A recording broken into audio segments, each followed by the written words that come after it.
ഈശോ മിശിഹായിൽ ഏറ്റവും പ്രിയപ്പെട്ടവരെ, സെപ്റ്റംബർ മാസം 15-ാം തീയതി പരിശുദ്ധ മാതാവിൻ്റെ വ്യാകുലങ്ങളുടെ തിരുനാൾ ആഘോഷിക്കുകയാണ്. പരിശുദ്ധ അമ്മയുടെ 7 വ്യാകുലങ്ങളെയാണ് സഭ വണങ്ങുന്നത്. ഒന്നാമത്തെ വ്യാകുലം ശിമയോന്റെ പ്രവചനമാണ്. രണ്ടാമത്തെ വ്യാകുലം ഈജിപ്തിലേക്കുള്ള പലായനമാണ്. മൂന്നാമത്തെ വ്യാകുലം ഈശോയെ 12-ാം വയസ്സിൽ 3 ദിവസം കാണാവുന്നതാണ്. നാലാമത്തെ വ്യാകുലം പരിശുദ്ധ അമ്മയും ഈശോയും തമ്മിൽ കുരിശിന്റെ വഴി നടക്കുന്നതിനിടയ്ക്ക് നടക്കുന്ന ഒരു കൂടിക്കാഴ്ചയാണ്. അഞ്ചാമതായി ഈശോയുടെ കുരിശുമരണം കാണേണ്ടി വന്ന അമ്മയുടെ വ്യാകുലത. ആറാമത്തെ വ്യാകുലം പരിശുദ്ധ അമ്മയുടെ മടിയിൽ ഈശോയുടെ മൃതശരീരം കിടത്തിയപ്പോൾ അമ്മ അനുഭവിച്ച വേദനയാണ്. ഏഴാമത്തെ വ്യാകുലം ഈശോയുടെ മൃതശരീരം കല്ലറയിൽ സംസ്കരിക്കുന്നത് കാണേണ്ടി വന്ന പരിശുദ്ധ അമ്മയുടെ വ്യാകുലങ്ങൾ. ഈ 7 വ്യാകുലങ്ങളെ പറ്റിയുള്ള ധ്യാനം സഭയിലെ പുരാതനമായ ഒരു ഭക്തകൃത്യമാണ്. വിശുദ്ധ അൽഫോൻസ് ലിഗോരി പറയുന്നുണ്ട്, മാതാവിൻ്റെ 7 വ്യാകുലങ്ങളെ പറ്റി ധ്യാനിക്കുകയും പ്രാർത്ഥിക്കുകയും ചെയ്യുന്നവർക്ക് ഈശോ 4 വാഗ്ദാനങ്ങൾ അവർക്ക് വേണ്ടി നൽകുന്നുണ്ട്. അദ്ദേഹം പറയുന്നത്, അൽഫോൻസ് ലിഗോരി പറയുന്നത് ഇങ്ങനെയാണ്: 4 കാര്യങ്ങൾ.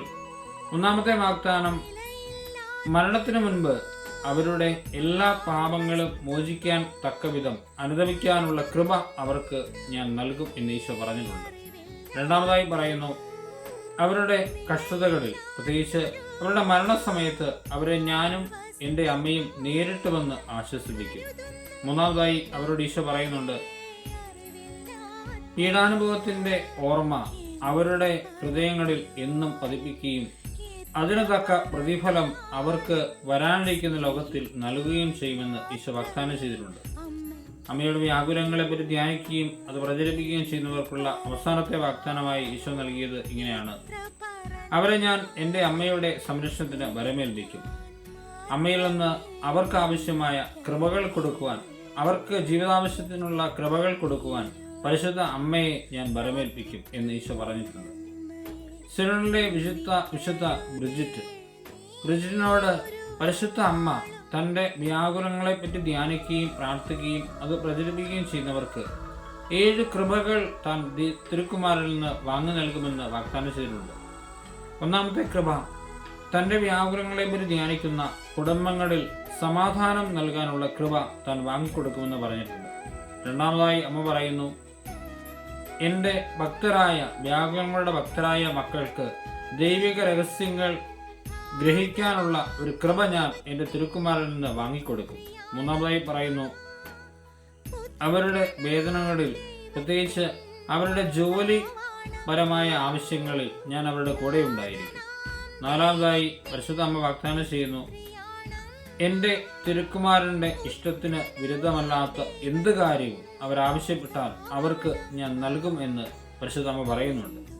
അഞ്ചാമതായി പറയുന്നുണ്ട്, അദൃശ്യ ശക്തികളോട്, അതായത് പിശാചിനോടുള്ള ആത്മീയ പോരാട്ടത്തിൽ ഞാൻ അവർക്ക് എന്നും ഒരു അഭയ കേന്ദ്രമായിരിക്കും. ആറാമതായി പറയുന്നു, മരണസമയത്ത് അവരുടെ അമ്മയായി ഞാൻ അവരുടെ കൂടെ ഉണ്ടായിരിക്കും. അവസാനമായി അമ്മ പറയുന്നുണ്ട്, എൻ്റെ വ്യാകുലങ്ങളോട് ഭക്തി പ്രചരിപ്പിക്കുന്നവരോട് ഞാനെന്നും കടപ്പെട്ടിരിക്കുകയും അവർക്കായി ഒരു പ്രത്യേക കൃപ വാങ്ങിക്കൊടുക്കുകയും ചെയ്യും. അതായത് ഈ ലോക ജീവിതത്തിന് ശേഷം നേരിട്ട് സ്വർഗഭാഗ്യം അനുഭവിക്കാനുള്ള കൃപ ഞാൻ എൻ്റെ തിരുക്കുമാരിൽ നിന്ന് അവർക്ക് വാങ്ങിക്കൊടുക്കുകയും അവരുടെ എല്ലാ പാപങ്ങളും തിരുക്കുമാരൻ നൽകുന്ന യോഗ്യത കൊണ്ട് ക്ഷമിക്കുകയും ചെയ്യും.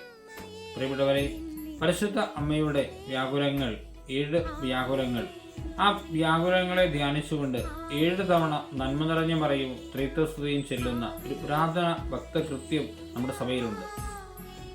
അത് നമുക്ക് ചെയ്യാൻ ശ്രമിക്കാം. അങ്ങനെ പരിശുദ്ധ അമ്മയും ഈശോയും നമുക്ക് വാഗ്ദാനം ചെയ്യുന്ന കൃപകളും വാഗ്ദാനങ്ങളും ദാനങ്ങളും സ്വീകരിക്കാൻ നമുക്ക് ഒരുങ്ങാം. ദൈവം നമ്മളെ എല്ലാവരെയും അനുഗ്രഹിക്കട്ടെ. നമ്മുടെ കർത്താവ് ഈശോ മിശിഹായുടെ കൃപയും പിതാവായ ദൈവത്തിന്റെ സ്നേഹവും പരിശുദ്ധാത്മാവിന്റെ സഹവാസവും നാം എല്ലാവരും കൊണ്ടും ഉണ്ടായിരിക്കട്ടെ, ഇപ്പോഴും എപ്പോഴും എന്നേക്കും.